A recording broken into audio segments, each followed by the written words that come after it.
exploring the relationship between storytelling and your chosen artistic medium. So I'm just going to ask, we're going to be really organic and just jump in where we feel it feels right. So we'd like to start. What inspired you to engage with the arts, and what draws you to storytelling through the medium that you work in? Before you jump in, Hi. Is that really loud? No? Okay.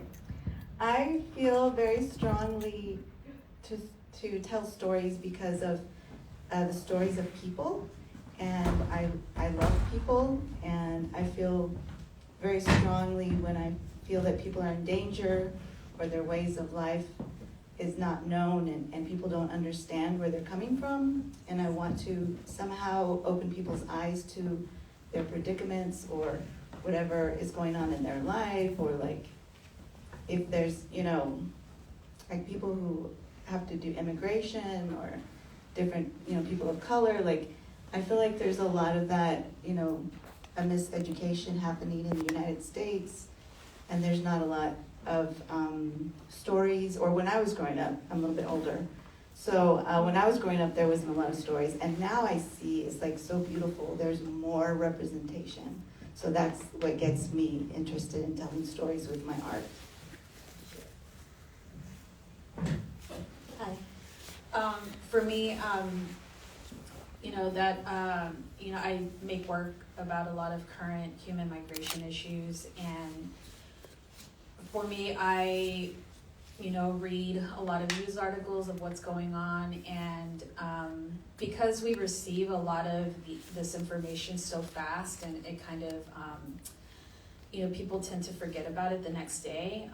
I get inspired by reading the stories of other people, and I use my work as a way to preserve those stories and to have them kind of live on, to also educate, and also to honor, the things that they have been through. Yeah. Sorry. For me, I've always been an artist, and it was actually thanks to my brother. I'm the youngest of three, and I was always really inspired by my older siblings, and as the typical little sister, I wanted to be just like them. So I drew like my brother did, and even though he stopped, I kept going with it. And I see art as an avenue to empower myself and empower other people, especially women of color. Through my work, I talk about external expectations that we deal with and the pressures to essentially be perfect. So for me, it's a chance to share my story and inspire others to do the same. And I've noticed that a lot of times, I teach now, and so when I share my work with my students, they often say things like, I didn't know we were able to share our truths with our art. And I think that's really interesting that a lot of people don't know they have that power. And I feel very honored to have the ability to do that. So yeah.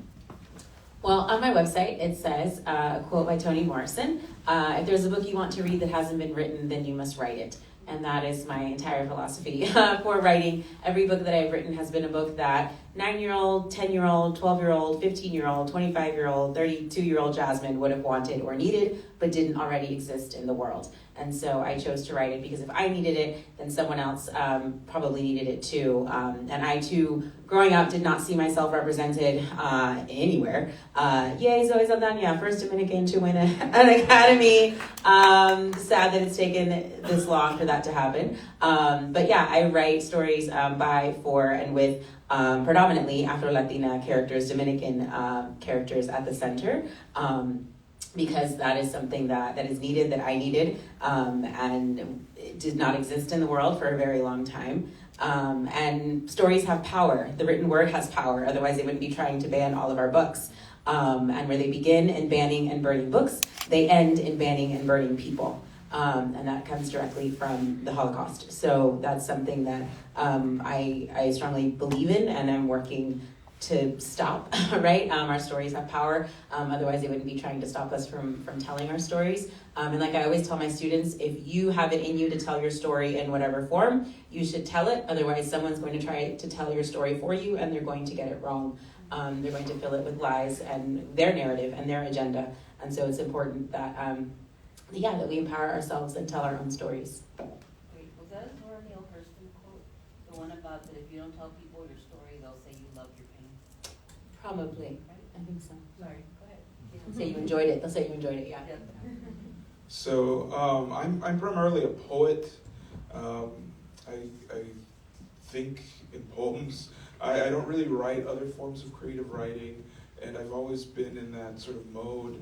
And I'm from the borderlands. I'm from the Rio Grande Valley, and for me, it's just a reflection of where I live. So my poetry, by accident or sometimes on purpose, is about that culture. I feel like we're really underrepresented a lot of times. We have stories to tell, just like other parts of the U.S. A lot of times it's fighting against like preconceptions that we're not literate in our culture and in our life, but we are. And so the impetus, at least, is like telling these stories about whether it's family, whether it's history, whether it's just our everyday living. And it usually comes out in some kind of poetic form for me. Even when I was little, I remember writing in my school books, poems on the side or on the margins and stuff. So that's just the way I think. So apparently now I'm trying to write everything. So I've done poems, stories. I'm working on a novel. I've written essays and articles, and actually we both recently did comic books. Yes, that's right. Yes. But I think I would say the impetus was much more internal.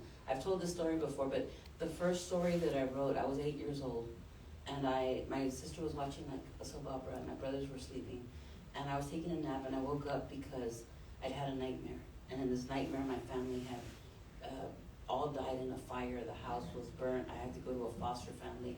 I had to get used to a new place, and I was going through all these struggles. Like, this was my nightmare at 8 years old. And then at the end of the dream, again, I was 8 years old, I get abducted by aliens, and I'm gonna have to go fight gladiator aliens on a smaller planet to get my freedom. So that's what I dreamt at 8. And I woke up, and I was super freaked out. And I couldn't tell my sister because she wouldn't care. Brothers wouldn't care. Parents were working. They wouldn't care either if they were there. Because I had no one to go to console me or hug me or tell me it was going to be okay. And I never had that in my childhood. And so what happened is that right after I woke up from that dream, I followed this instinct I had to go and write my dream down like a story. So I couldn't find any paper. I ended up writing it on a grocery bag, a paper grocery bag, and I found a pen. And so I wrote it like a story. And I felt so much, I felt consoled by writing it down. And so I think for me, the whole push for all stories, no matter what kind of genre it is or where the story comes from, it's always to work problems out, to work issues out. Like with poetry, that's always whatever the next immediate thing is that I need to think about.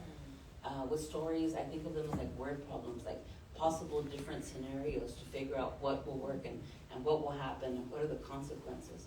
And I haven't finished a novel yet, but I think what a novel will be, my mother sewed a lot. So I always think of it as a novel will be how you remove the scenes from the world and put the world back together in a way that makes sense. So that's what's driving the desire to tell stories.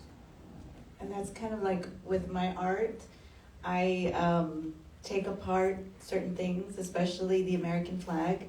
I will take it apart, and the first time I did it was in 2017 because somebody got elected, and but it really was a push for me because before then I was thinking about doing it, but I was kind of scared because I grew up American.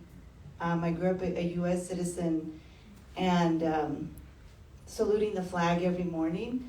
So but I knew I needed to do it, and so I take it apart, which is I cut it up, but then I put it back together in artwork, or I put it back together with the Mexican flag to represent or symbolize making something new. So like a new culture or a new identity or just something new. So I'm not, at first I thought I was destroying the flag, but I'm not destroying it. I'm actually making something new with it and reinventing it, yeah. So a couple of you alluded to this a little bit. Let me go ahead. A couple of you alluded to this a little bit in your comments, but my next question is looking at heritage and how your heritage influences your creative work. I'd like to open that up for discussion.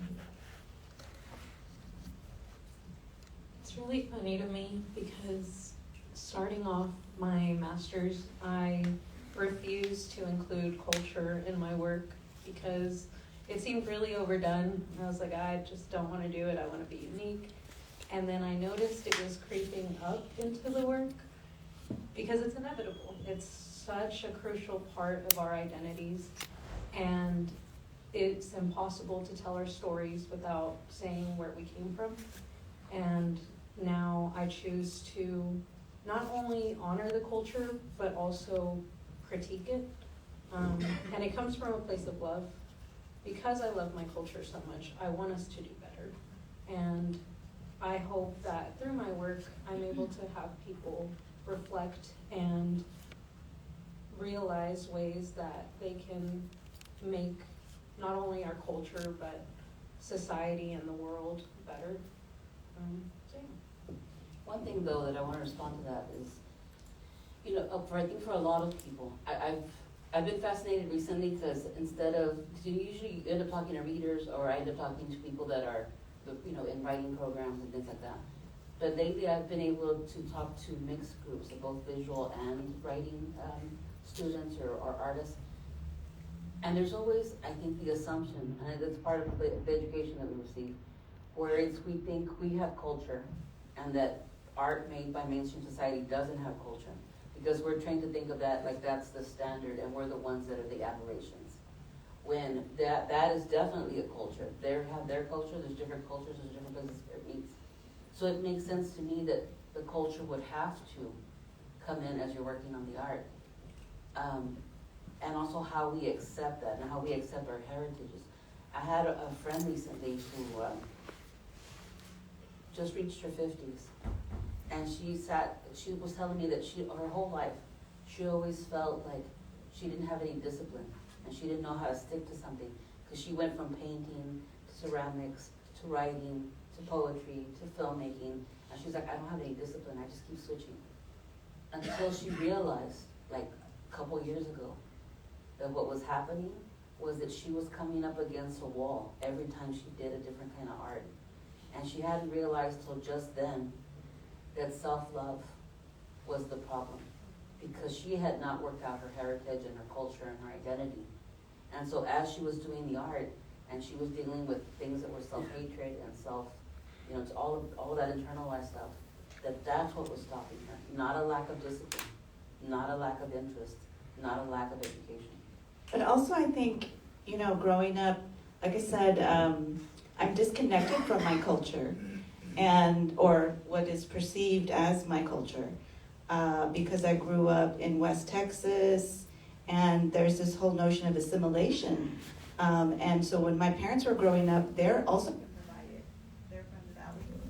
And sorry. Thank you. Don't get blue. But they're also from the valley. Who's trying to silence us? It's me.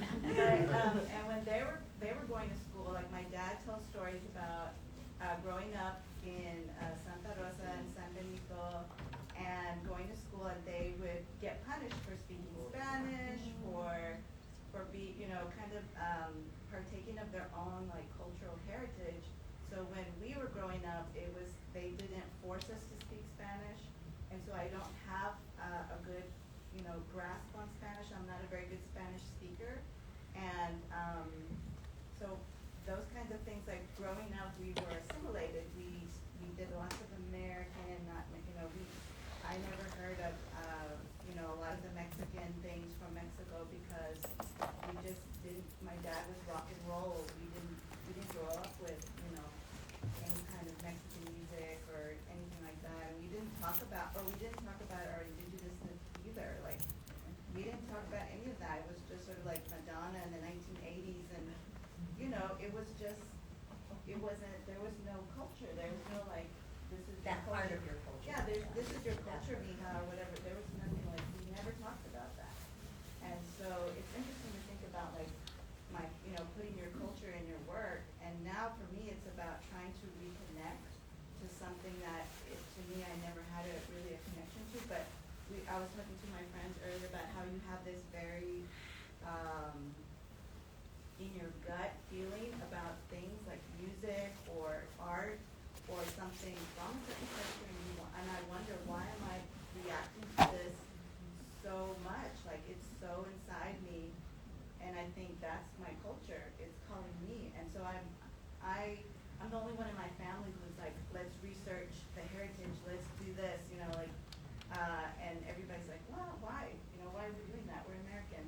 So, but it's interesting to think about culture, and I always said, you're damned if you do and you're damned if you don't, because there's always this expectation, stereotypes connected to incorporating that into your work, and then when you're in an academic setting where it's very European, westernized, academic, scholarly, whatever, what have you, and all your professors are white, then they're not going to understand anything of your visual language or your written language. And I'm sure you all have experiences like that. Your experience echoes mine in a lot of ways. My Spanish, for example, is not very good, even though I have like a sort of private language. Even with my family, we speak a version of Spanish that only we know. And so, you know, and I was brought up in the same kind of environment. We're not taught our history, even in the Valley. And so the process now is sort of reclaiming that, right? Going back and understanding why we're in the situation that we're in terms of our own lack of knowledge, just because it was purposeful, right? There was a plan behind it. And sort of going back, it's almost like being spiteful now. Like, I want to incorporate these, you know, this familial history, this heritage, this culture in my work. Because to me, it's like reclaiming what was lost, you know, and now I'm going to make sure that it's in there, even though it passively is, right? It sort of passively influences your work, like you said. We sort of carry our history with us in our blood, even though we might not want to. And so, for me at least, I make it a point now, like before when I started too, writing poetry was very academic and abstract. It still kind of is, because that's just my natural mode. But now He's lying. Now I want to make sure that I'm telling a story, right? That it has a point not only for myself but for other people too. And then I'm realizing that I'm not representing just myself, but I'm representing others, and I want to tell those stories that were lost before. So. And also, I kind of feel the same way too. I feel as though my story is, you know, my parents are immigrants. I'm a first gen, but you know, like unlike Tina, you know, I was lucky that I was, you know, born and raised in Oak Cliff, and that's a barrio. You know, like our language was accepted there. You know, so like our culture was accepted there. However, you know, like I grew up having these conflicts as soon as I started, you know, going up these ranks in academics. You know, like I started getting my bachelor's, I got my master's. Like these spaces were just so restricted, you know, towards my culture, and so it was really hard to navigate those things and then come back home. Like I had language conflict too. You know, like I would go home and my parents would give me a hard time about my Spanish, and then I would go to school and my professors would give me a hard time about my English, and it was just like this constant battle. But as I started, you know, reading on my own history, because I had to look into that on my own, I started to talk to more, you know, Latinos, like as I got older, and I realized that I'm not the only one. You know, there's other people that are battling these problems too.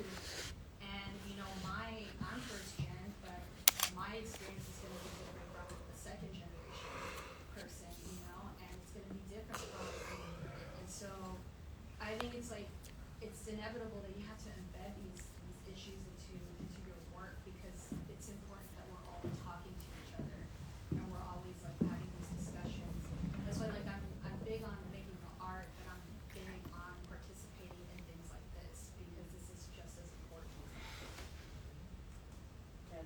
Yeah, I was just gonna say, kind of to counter, but also to echo and add layers to that, is that I think that like, the rock and roll music is your culture, and that is a part of who you are, right? And that is all a part of it, because I'm constantly battling with this idea of like, that there's one way to be Black, and that there's sort of this like, idea of what Black culture is, but Black culture is salsa music, Black culture is plátanos, Black culture is everything that comes from the Caribbean, right? All of these layers of Blackness where there's nobody has a monopoly, no one has like a thing that says this is what Black culture is, but Afro-Latinos are kind of always stuck in this like weird place of like not Latino enough, not Black enough, we don't look Latino because we're not a certain type, we're not Black enough because we maybe speak Spanish or we eat different foods or we, you know, our boat landed in a different place than the United States, and so I'm always having to sort of tell people and explain like there's no one way to be Black, and I identify as a Black woman. When you see me, you see a Black woman. Ethnically, culturally, I identify as Dominican, as Latina, because I grew up with everything related to my Latinidad. My parents made sure to keep the language, the food, the music in our little household, because I grew up in the South. I grew up in Louisiana. I'm a military brat, so Louisiana, Tennessee, Texas, Germany, New York. I had no home. I'm displaced many times. I've now lived in Texas for 25 years, so this is home. But even here, I'm a purple unicorn. I start speaking Spanish and people's heads want to explode. They don't understand how a Black person can speak Spanish. You want me to get out more. Getting a little better, but it's not the greatest. And so I'm always constantly sort of having to like prove one of my identities, but also realizing and understanding like, ultimately, I'm a Black Latina from the South. What does that mean? What does that look like? How do I fit in? Where do I fit in? And how does that make itself, right? How does that work itself into my writing? How does it do that? One of my main characters is an Afro-Latina who lives in Galveston, and she loves the ocean, and she loves the water, and she talks about how she's from an island and her family's from an island, and these are the two things that connect them, and they both experience hurricanes, right? But that her identity wasn't her struggle in that particular book, in that particular story. So I make sure to center Dominican characters, but their struggle, their conflict doesn't always come from their identity. This next book, yes, it's very much like, it's very much about her racial identity, and that sort of being a major conflict in the book, but in other places, it just is. They just are Dominican, and they just live, and they love, and they cook, and they clean, and they laugh, and they get mad at each other, and they cry, but you do see those elements of my culture, my identity, my language in the work itself, because it is so much, so important to me and to who I am, and I'm first gen. My parents got here in the 1980s, but yeah, so it's always a part of my work, and I always make sure that on the cover of my books there is a Black girl or some representation of Afro-Latinidad, because I want that to be front and center. When someone picks up the book, they can see that this is representation of Blackness, of Latinidad, and of that culture. So. But that's important though, because I think mainstream society has this idea that our identity is the only thing that we think about like all the time, and it's like we've got bills to pay, we've got heartbreaks, and we've got like health issues, and we've got like all this other stuff that's going on. That it's not just like I don't spend every minute of the day going, oh my God, what kind of Mexican American am I? I'm like, what do I want for breakfast today? Am I gonna go see the new movie? Blah, blah, blah, whatever. I guess I would say I'm half Valley and half West Texas. I was actually born in Lockney, close to Plainview, Lubbock, that area. I was born in Lubbock. Okay.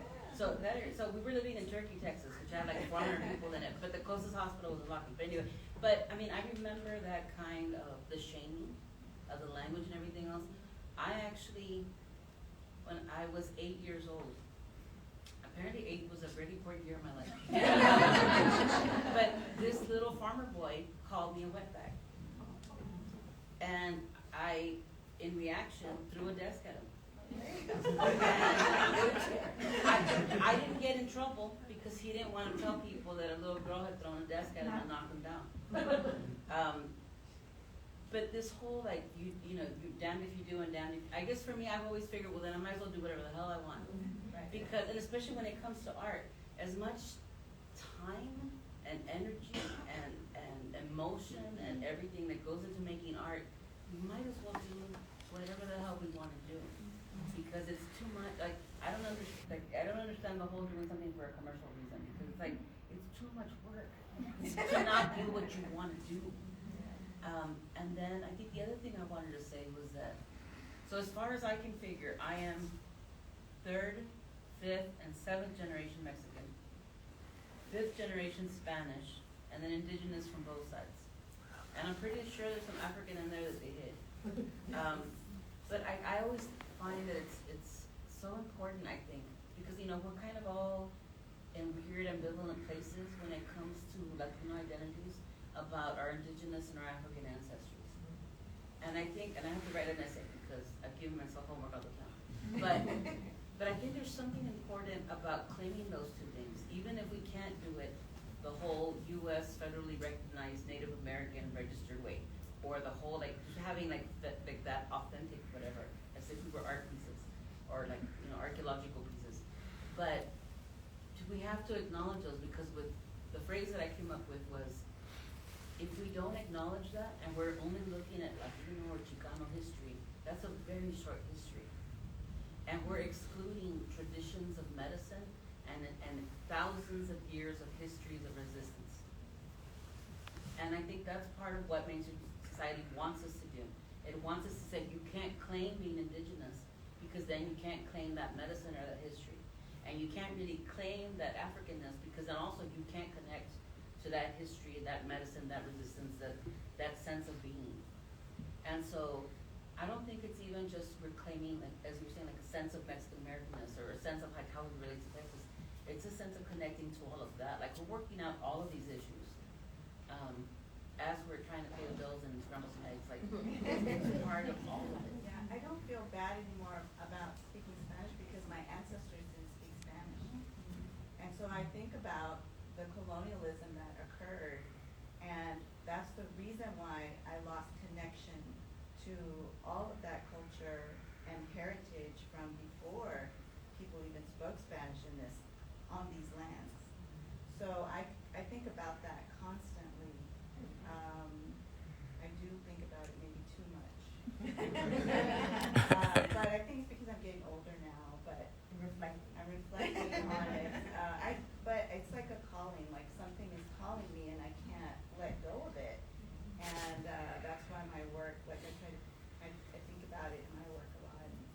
But the liminal spaces, like Gloria Anzaldúa talks about, we just were in an exhibition about liminal spaces, and that existing in two worlds, or more than two worlds, you can exist in many worlds and be caught between, like you said, you were caught between, this one academic world and your family life. And so there are many different us's that occur throughout our lifetimes, or even just existing in this space right now.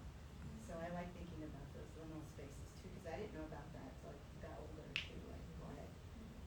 It's like a self-discovery all of a sudden for me. That you're sharing through your art. Yeah.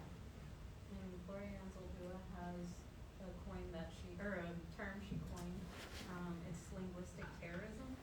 And when I read that, I was just mind blown, because I felt like it perfectly describes what so many immigrants deal with in the United States.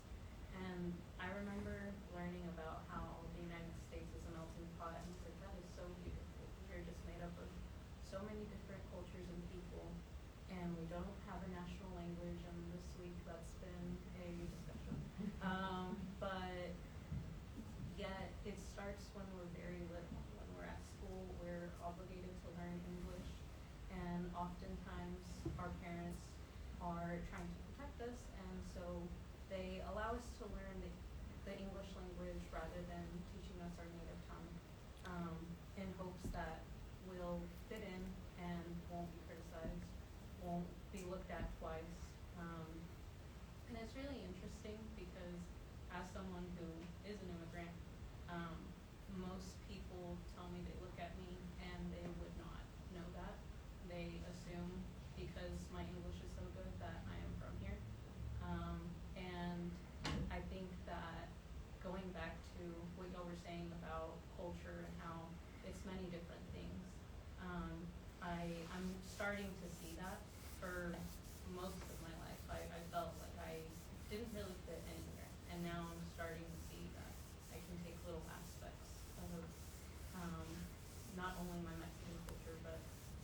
my culture as an immigrant here in the United States and going all over. I have no idea why, but you were talking right now. Reminded me of a story I heard from a man who runs a Deccan language school in San Marcos. And I was interviewing him because I was doing research on the Camino Real in Texas. And he was talking about the terrorism of people that were indigenous or native deciding to claim that they were Mexican because of what was happening to the indigenous populations. That for a very long, I mean, it's not a story you hear in school, that if you were native and you were playing on drums in Texas, they would cut off your hands. And so one of the ways that, so they went, hiding the drums, hiding that music because they were trying to not be physically, body death and have their hands taken. But then it led to a lot of them erasing that part of their existence and claiming to be Mexican. One of my, I think it was my great grandmother, was full-blood native here in Texas. She married an Espanol.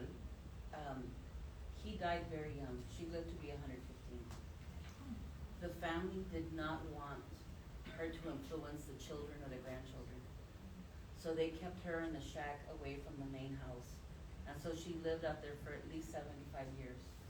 My dad remembers that they kept her like an animal in the shack away from the house because they didn't want that indigeneity to influence the family. And for a long time, I thought this was just my family. But I've seen people doing research that this was a common practice throughout South Texas, different parts of Texas, when people didn't want to have that, they wanted to erase it from their family. And so it comes back to what incredible amounts of information and how much heritage we need to reclaim. So that takes me, what was making me think of as y'all were discussing this, is your art an act of resistance, of reimagination, or reclaiming? Is it all? Like, how do you, where do you Yes. see through that, right? Oh, right. Yeah, I mean, yeah, it's all, for me it is. I mean, it's about reclaiming connection to the culture or to different cultures or whatever cultures that I lost. Trying to find it feels like I'm trying to find my way back in a weird way, but I don't know where back is. But, So maybe an exploration. an exploration, reclaiming, but a resistance as well. Just like you said, oh, why not? Like you said, might as well do it, just do it all. But also it's like a resistance in telling stories of people, because I'm not an immigrant, but I feel like we need to talk about, or we need to protect immigrants. We need to cherish their stories, and we need to honor them, and we need to, I feel very strongly about it, and so it is all of that for me. I mean, same. It's funny because earlier you were saying we should just do whatever the heck we want.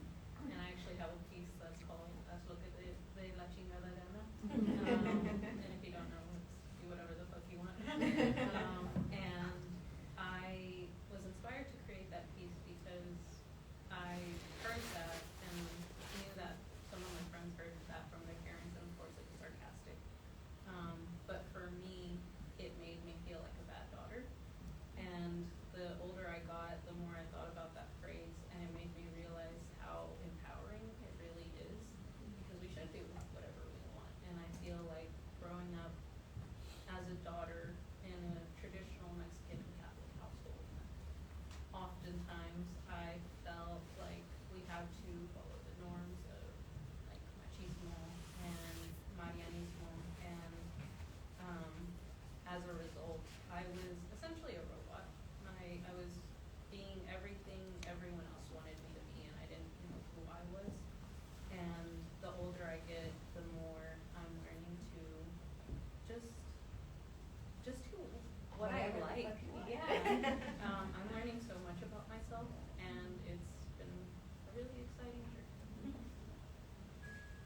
There's a quote I love from Tony Guevara. That the role of the artist is to make revolution irresistible. And I think that's what I'm looking for in art. Like any kind of writing or art that's just mirroring back what there is, like oppression and powerlessness and voicelessness. I don't see the point of it, and I'm not drawn to it. And speaking of liminal spaces, I'm drawn to the stuff that wants to transform things, that's changing. Whether that revolution is like an internal one, an emotional one, a psychological one, within, you know, a couple, a family, a community, a nation, whatever it is. But because we forget that change is possible. And we're taught to fear change. So like the idea of like, let's make whatever kind of revolution it is, like, let's make it look like such an irresistible thing. That gets us all free from that stuckness. Yeah, I mean, I think for me, it's all of those things, and it really kind of just depends on what the thing is that I'm working on or that I'm sharing. If I'm working and looking at more historical fiction or historical documents, I'm looking at history, I'm looking at docu-poetics, I'm uncovering things, I'm researching stuff related to Dominican history, which was not taught to me at all growing up. Everything I've learned, I've just learned it all on my own as an adult, doing research for various projects and things like that. And so for me, it's about thinking about whose voices and experiences have been silenced, have been oppressed, have been erased while looking at this history, and how can I reimagine those experiences and those voices and share them, right? In order to shed light to many of the things that are happening in both countries, in both the DR and here in the United States with the diaspora and with Dominicans here, and looking at that, right? And how can I, through poetry or fiction, share those stories, those ideas, and that history to help inform what we're living through now, and seek transformation, right? To break those generational curses. I work and look at a lot. The reason I center Afro-Latina characters, not just because I am one, but because there is so much anti-Blackness that continues to be prevalent in Dominican communities and on the island itself.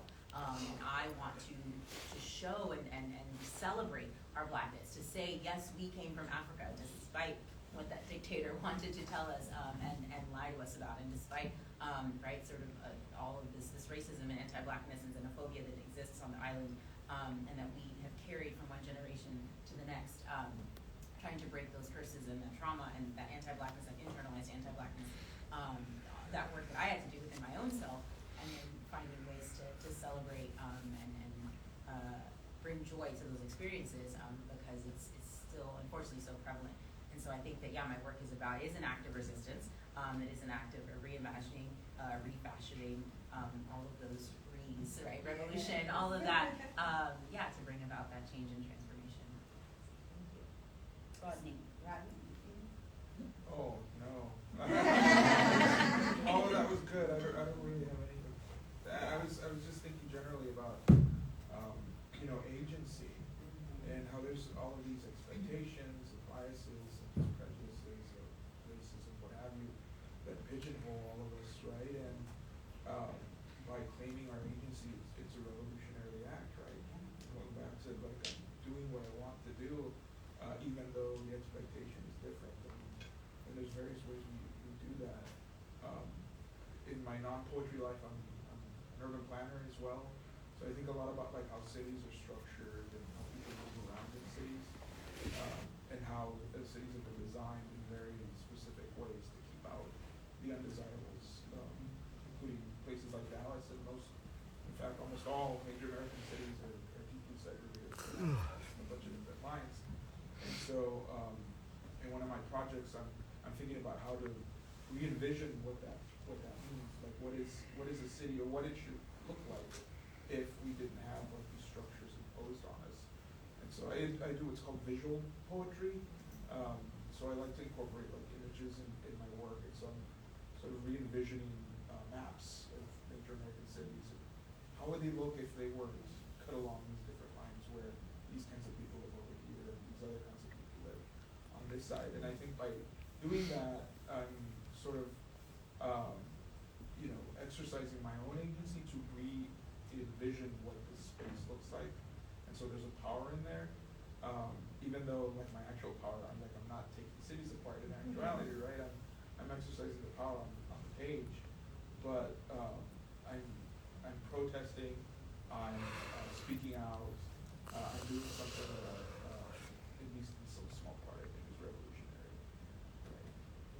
That's interesting though, because like we think a lot about sovereignty of land and sovereignty of space.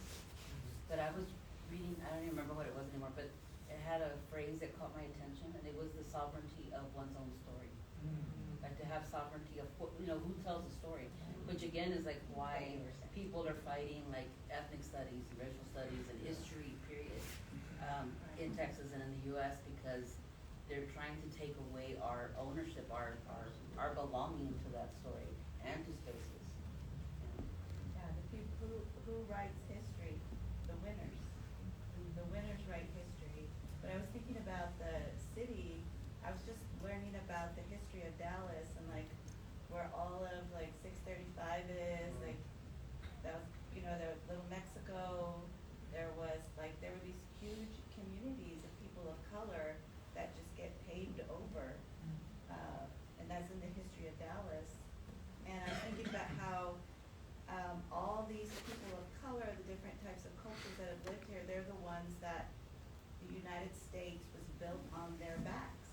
Like they were the ones who worked really hard physically to make this country what it is now, how successful it is, but yet we're continuously being erased, and moved around and pushed outside. And it just continues to happen. It still happens, like even if you go over to Oak Cliff neighborhood or you know, East Dallas neighborhood, like it's just pushing and pushing people out through gentrification and different aspects of like residential rezoning and all kinds of stuff like that. And so it's really like crazy to me just thinking about how it's just kind of keeps repeating, and it's very frustrating. And those are the things that, again, it's like they inspire me, and I wish that I didn't have this to make artwork about. But this is what fires me up. Like those are the things that kind of Yeah, kind of like going off of that too, there's also a good amount of problems that this country has caused south of the border, you know, to their land, and that has caused people to migrate and try to move here. And you know, it's those are things that we really need to know about, and we need to talk about those types of like, foreign investments and like you know, other lands and how we're draining resources and causing like there's like communities that are lacking water because we have Coca-Cola plants, you know, in some areas, and so we can't just be so quick to turn the other direction when someone's wanting to move here. And you know, all of those things are just really, really important to talk about and to educate people, because I think it's something that we need to know and really kind of reflect on the situation that we're in now and be kinder to one another. Well, and also you think of like the history of the U.S. funding wars and starting wars in Latin America, and how that reflects on the way now that how U.S. funds other countries and other wars affects the world now. And so there's all of these parallels. But again, if we don't educate people, if people don't know history, they think this is new and this has not been happening. And they don't understand why the U.S. is seen the way it is outside of this country. Rodney, you mentioned a little bit about your visual art and how you like to use that within your poetry, right? You like to incorporate that. So it was also making me think of the intersection between art, the visual art, and poetry or the literary arts. So I want to pose a question as we get towards the end so that we also have opportunity for the guests to ask the questions. But has there been visual art that has inspired your literary works, or has there been literary works that have inspired your visual art? I'd like to hear any thoughts. As you can see, I'm wearing Frida earrings. So definitely inspired by her and her story and her life, and just mirroring a lot of the things that she went through just with regard to like chronic illness and disability and chronic pain, and using art to sort of manage, channel, deal with, express, and share that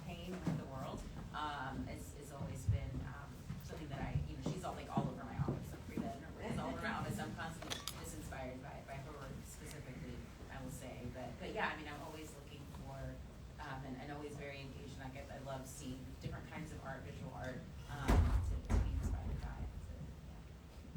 So, Eden, and you were showing me pictures of your favorite artists, so, or your new favorite artist. So I have 432 books in my to-read pile right now. I count them. And my best friend says that my apartment looks like a little gallery. And so right now, I mean, I have 13 pieces from my brother who passed away. They're all on one wall. My best friend, I probably got about 13 of those pieces. My new favorite artist, I've got like 4 of his pieces. Got 13 of pieces from, so right now it's all Octavio Quintanilla, Mauro Murillo, Sabrina Sarco, Celeste de Luna, and my brother's work. That takes up the majority, but then there's a bunch of photos. So this is why you said don't let me buy anything. I don't have room anymore unless I go to the ceiling. I'm seriously considering rotating art like a gallery for real. There you go. But I need to stop. They say no. But it's a constant, I think it's a constant thing, the visual, the literary. I listen to music almost every hour of the day. And I try to like eat food that is not just beautiful and artistic, but that's made with love. Okay, there we go. I'm looking for everything that's made with love and that looks alive. So if the music, if the food and the art and the writing have those things, I am happy and I can keep on creating. I was talking to a student earlier at the workshop, and they were asking me why I was doing these visual poems, like because they are used to be told that poetry is just like what's on the page, and there's a lot of that in our culture. Like everything has to be siloed. Like if you're a writer, you can't do visual art, right? Or you can't do dance, or you can't create music. Sometimes you're just that. And to me, it just seems natural to want to like engage in these other arts. Like I'm not a very good like drawer or painter or anything, so I do all my stuff digitally. But that's what I love to do. It like seems unnatural to Try to try to separate them. And the arts didn't always used to be like that. When you look back at our heritage again, and they were all incorporated, right? You'd sing your poems or you dance your poems, and it just seems like a natural thing. Well, It seems odd to separate them. Well, and that's what I tell people when they're like, oh, you do all the things. Because I write poetry, creative nonfiction, fiction, plays, and I just tell people I'm a storyteller, and whatever form, whatever genre, right? Genre is a construct that I sort of that it comes to me, and that's how it gets expressed. Most of my books are hybrid. There's like a play with some poems. There's some visual poems, some concrete work.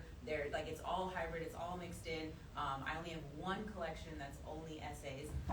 Everything else is a mix of poetry, prose, and I say that that's the way that our ancestors told stories with their whole bodies. They danced it, they sung a poem, they threw a painting, they made some crafts and some pots, like their stories written on bowls, and the artwork that they made.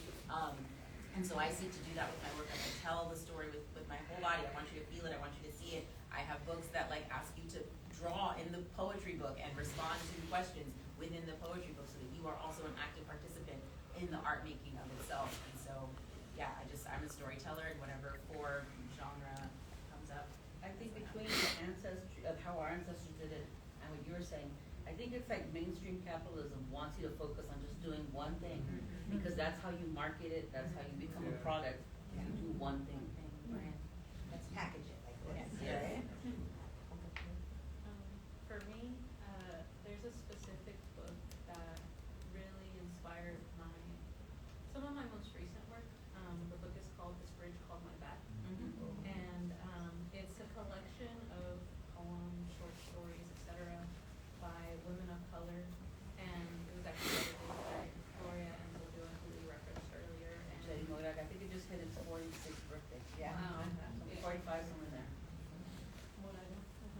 And it inspired me to create a series of work where I collaborated with other women of color and shared their stories by depicting them in a way that was authentic to them. So even though I was making the work throughout the process, I was asking them questions like, does this feel authentic to you? Are you comfortable with this? Et cetera, et cetera. And it inspires me to keep going with that because what I've learned is that it's really beneficial not only to them to share their stories, but also to other women who see themselves represented through the stories we share. the idea of when we talked about stories and people's stories. What did you say? That people's stories are really important, and they're like, to me, they're like gold. But it's also like documenting stories. So I incorporate lots of different things. Like I do performance art, video art, but also I record people's stories. Like in Oak Cliff, I wanted to record people's stories to kind of document the people that are living there right now before it changed, because there's impending major change about to happen. But it just reminded me of that when you said that, like just recording people's stories. But simple, like 5-minute little clips of their voices. And it's just so beautiful, the idea of recording and documenting, and then also just filing them for the future. Like that to me is really interesting. But yeah, writing, like I love reading the first author. I remember Sandra Cisneros, her work, like just amazing. And then I was looking in the Latino poetry book, and I was surprised, but not surprised, but Natasha Cardoza. And I love her, and I love when she performs her work. And she's amazing, like the way she talks. Like, she's so cool. I'm a big fan of her. I'm a big fan of hers on Instagram. Like she messages me, and I'm like. And then one time I saw Sandra Cisneros here. Many years ago, she came here, and I was wearing a T-shirt that said Chilona before anybody had those T-shirts. And I had my husband make me one. And then she saw it, and she'd never seen that. She gave me her card and said, I want one of those T-shirts. And so we made her one, and she bought, like, she said, let me pay you for it. And it was just amazing. I have that card to this day. Like, I'm such a big fan of Sandra Cisneros, but that was an amazing interaction to be recognized by another artist, a woman of, am I saying heritage or, a person that, anyway, those are two good stories. Yeah, for me, my work is very research heavy, and it always starts with reading, always. I read a lot of nonfiction, I read a lot of biographies. I love reading about people's stories, and I make work as a direct reflection of what I'm reading, and what I'm absorbing. And for me, it's very important for me to continue telling those stories in a visual form, in the loudest possible way ever, because I think these stories need to be told and need to be documented. I see it as a form of documentation too. So it's very important for me to read, in order for me to make the work. The last, shout out to whose books, but the last few books that inspired my last exhibition came from your store, because I went in and you guys recommended, I was looking around and I told you what I was interested in, and you recommended the right stuff. And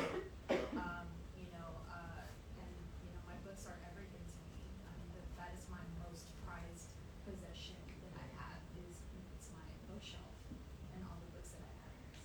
I think as artists, we definitely, well, I know you and I, like, we're really into books, and that's how we know you, Claudia. That's how we know you, because we were just gravitated towards the books.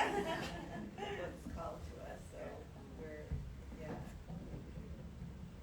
Thank you. I want to give a couple of minutes to see if we have questions from the audience.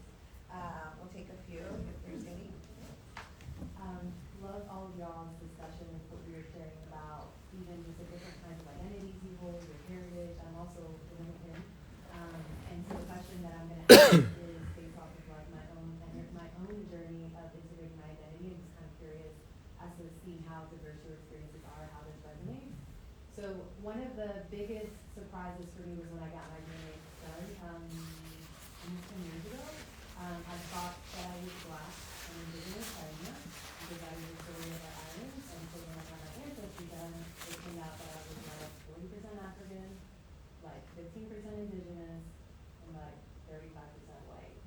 And it really threw me into this journey of how do I integrate all these very different storylines within myself, and like why would the creator make me so diverse and identities that in the outside world are always warring.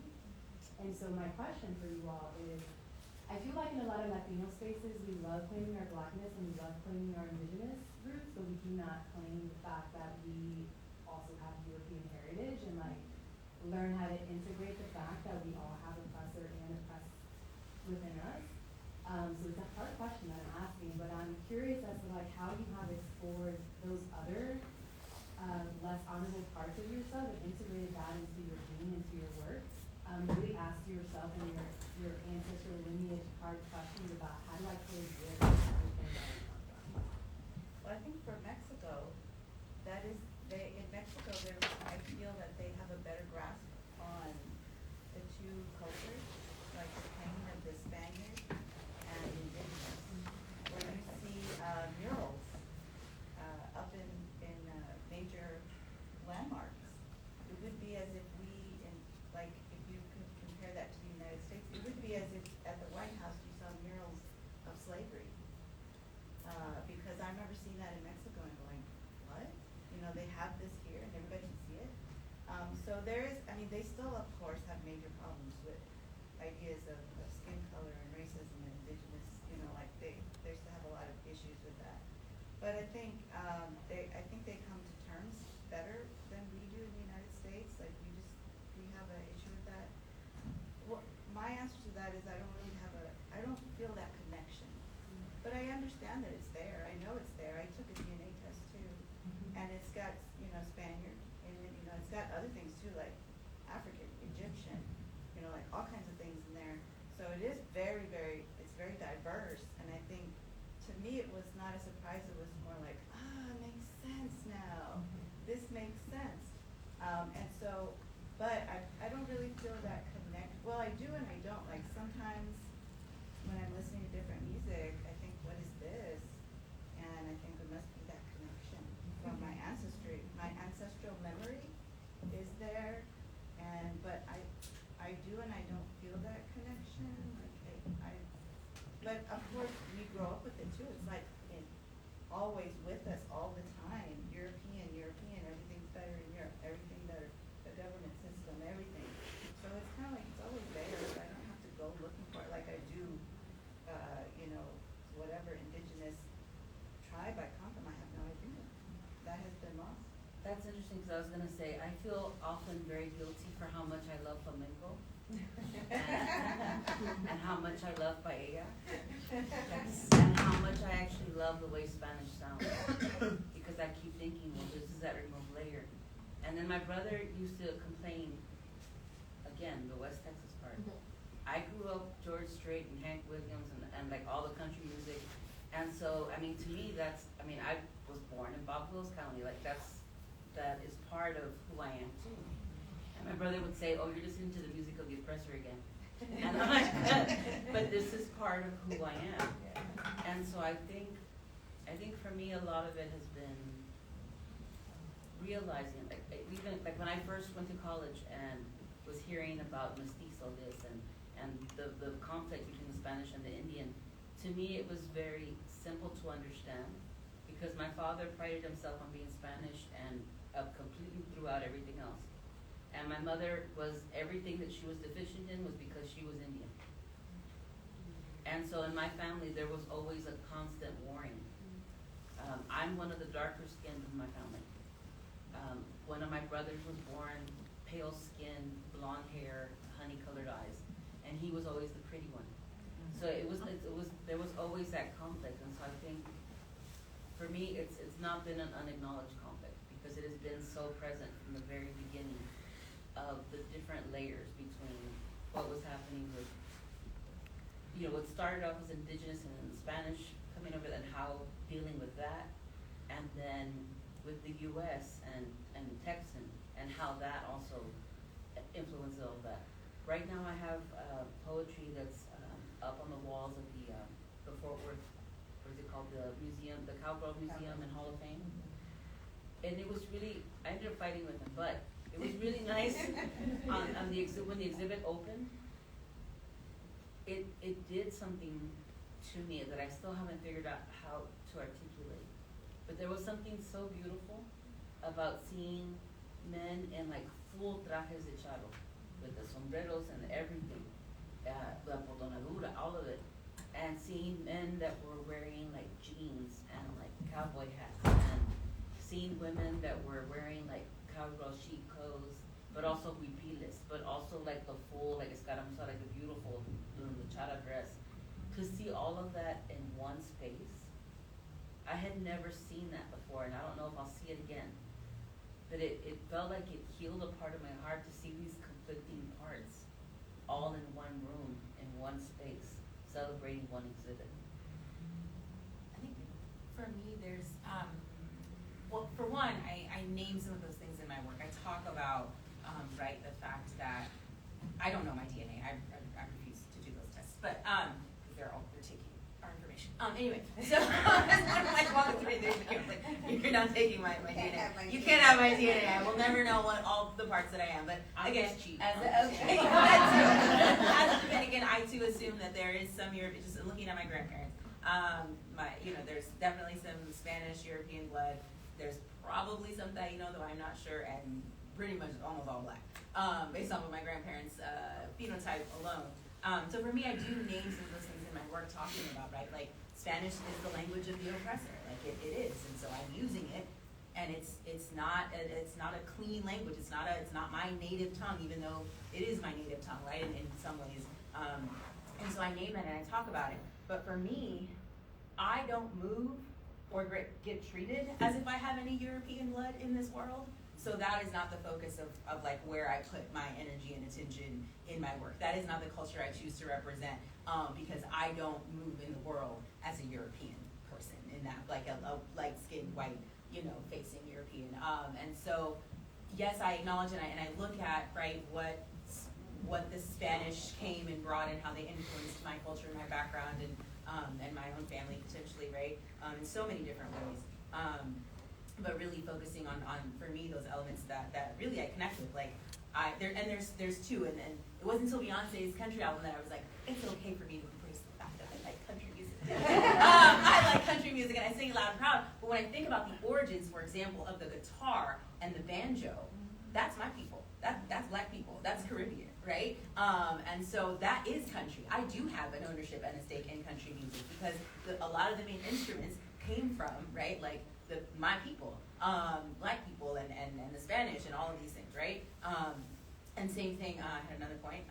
It was the country music is the big one, right? So that is a part of something that I feel connected to now. That I feel like I can claim, like you said, and be a part of it. It is a part of my culture and navigating that. But I think that naming it in my work, the fact that I use Spanish in my work is also a part of acknowledging that European background and ancestry, and also naming that they did a lot of harm to a lot of people, and I potentially, some ancestor of mine was probably a part of that in some way, and sharing that, right? So like again, like calling it out, if you will, in the work if I feel like it's bringing something to the table, but I don't really feel any need to claim those people in my writing personally, but that's just, I'm like, I'm not oppressing anyone, they're oppressing me, so. I think we had, go ahead. My question is for this side, it's very short. What is your advice for someone who has a lot of written works, like poems, things that I haven't shared with anybody, but like something is calling my name to share it with the world? Where would you start first if you wanted to either like publish it or just even put it on social media or attend something? Like, where would you advise someone who is scared to share it publicly but is kind of ready? Okay, wait though. Before we talk about social media and publication, have you shared it with other people? No. So that's first. With nobody. Share with other people. Oh. I would say whether that's a writing group, like maybe like 3 or 4 friends that also write and also want to like share their work and get some feedback, or if you're feeling really brave or you've had a couple too many margaritas, an open mic. Find your community. I'm sure there are writing groups, there are open mics, there are writers workshops that you can take and just start like tiptoeing your way into that. Finding your community is so important, and it's a big step to before you get to like social media or publication and sharing it with like a bunch of random strangers. Because it actually is probably scarier to share with people who know you than to share with strangers. But yeah, open mics, writing workshops. You know, here in Dallas, if you're from here, Fort Worth, I know that there's a big, vibrant poetry community. If poetry is your jam, I'm sure there are also other genres that is, you know, that will welcome you. Even if you just start by going and just listening, you don't have to share. You know, if you go to an open mic, just go and see how it is. Take your guess, in there, and finding the community is really, yeah, I echo that 100%. I'm gonna say one more thing before I let Rodney respond. Is that, and actually. So with workshop, a few of y'all that were in my workshop, like there, you know, some reluctance to just kind of like share it all. And I've had questions before from students that were like, how could you write something like that? And my answer is always, you know, there's people you know, there's people you love, but there's things you can't tell even the people you love. Like you can't even sit down with your best friend and be like, hey, this is what I think about when I die. Blah, blah, blah, blah, blah, blah, blah, blah. Or, you know, once this experience happened to me, and it's like you're trying to have lunch at Olive Garden. Have that moment. And so, but the thing that I always say is that the page is always receptive. The page will always take whatever you give it. And for me, at first, I put out 2 little chapbooks that I self-published, self-created, self-whatever in 2001. And I remember that when I put them out there, I felt so naked and so vulnerable because I was like, I'm not even with my poems. Like people are reading them without me, and they're reading like 20 of them at a time. Like and I'm not there. But what I realized, and what I've realized ever since, is that if I put out a book and I don't feel naked and vulnerable, I have not done my job yet. Okay, Rodney, I'm sorry. I had a point. No, I mean, excellent advice. But you know what? If you do plan in the future to send stuff out and get it published, I would just start by reading a lot and reading different kinds of journals. But you don't know where to start if you don't talk to people and you don't form that community, because then you get recommendations and you get you know, feedback and things like that, and then you know. But a lot of times, I mean, I've sent stuff out because I just want to get stuff published, right? I sent stuff out, and then it like begins a conversation with the journal. Like I'll see a journal, for instance, and I really love what's in there, and I'm like, I want to be part of that conversation. And so it becomes like an ongoing group, like with the editors or with other people that have been published there. So sometimes it's, you know, sometimes you just have to send some stuff out to a place that you really love, and then see what happens. Thank you. We have this question right here, and then we'll wrap up. And what we'll do after is we have the poets' books for sales, we have the artist display, and an opportunity for you to get books signed if you like. Okay, go ahead. Hi, I am from the Caribbean, an island, Trinidad, and I have been kind of on a personal journey of my own with learning about how my culture and how I was raised has affected me, and learning about a lot of the struggles I have and the connection with how I was raised. And so I guess this one's more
process of growing in courage to tell your truth, you know? Before you answer, I'm gonna say one thing.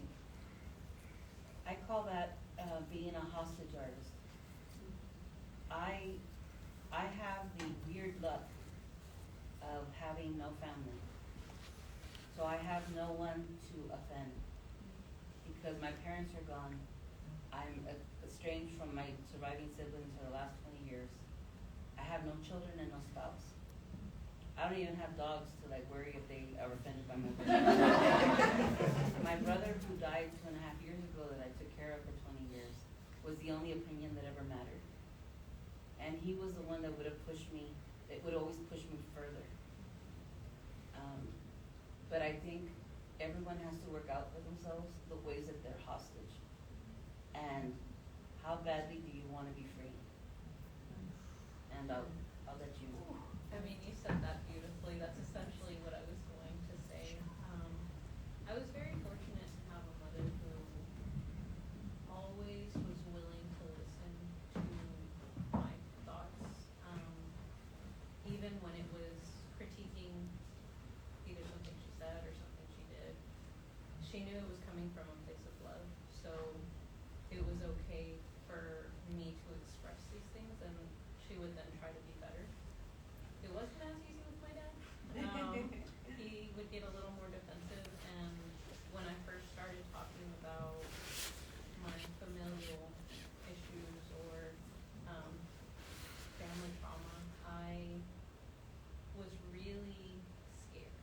And my dad would go to my events, but he wouldn't ask questions, and I was okay with that because I was like, I am getting this work out there. It's not staying within me, it's not killing me anymore. And he's not asking questions, and that's okay. And people would ask questions, and so I was being forced to talk about it, and through the process of making and talking about it, I've started to work through these things, and now my work, like if you see my work starting from like 2023, it starts off very angry.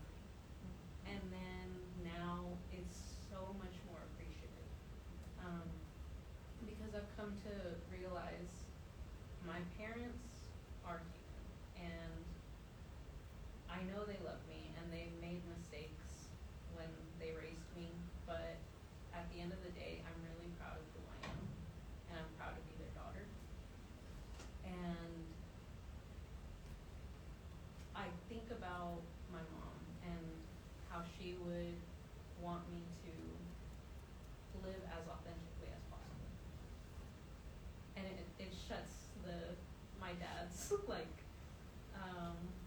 defensive voice away, or shuts it down, and makes me feel a little more open to talking about these struggles. And I feel like because of my process, he's come to the point where he finally does ask questions, and we're able to have a better conversation about it where it's respectful. And yeah, but everybody's journey is different, but I think that allowing yourself to get it out there, and so I know you, and when they were talking about like writing, that reminded me a lot of you because you're always reflecting, and you get it out there, and I admire that so much because that's really hard for me. When y'all were talking about sharing your writings, it's hard to even put it down on paper. Like I don't know, and I feel like with art, that's my way of finally getting it out there without saying too much. Yeah. Have you thought about having a persona that's different than yourself? Like for me, I always think of myself as a chingona, and I'm like this badass bitch that will kick your ass. And that's not, and the people who know me, that's not really like, I'm really like soft-hearted, sweet, but there's another person there that person doesn't give a fuck what anybody. I don't care if it's mom, dad, grandma, I don't give a fuck. See, that's my hair back. Yeah, I didn't take my earrings out. So that for me, it helps me, and I think that's how it made me brave, to become brave and step out and like cut the U.S. flag. make an artwork that says La Chingona, Tu Madre, you know, like, so I think maybe thinking about tapping into that person that's in there that helps you to be brave in other times. There must be other times when you are brave, and that's like a brave that you can, that persona, you can use that to make that brave leap into what it is you want to do with your art. Your inner Godzilla. There you go. Okay, so we're gonna do this in an organized fashion. We are writers and artists, we are not models. So, whoever's gonna take photos, get your cameras now. You have exactly 30 seconds to take whatever photos you want. And Maribel, please take one for me because I never document anything. All right, so all of us, real quick, crowd in, let's do this. If you want photos, And get them let's now. give them a thank you.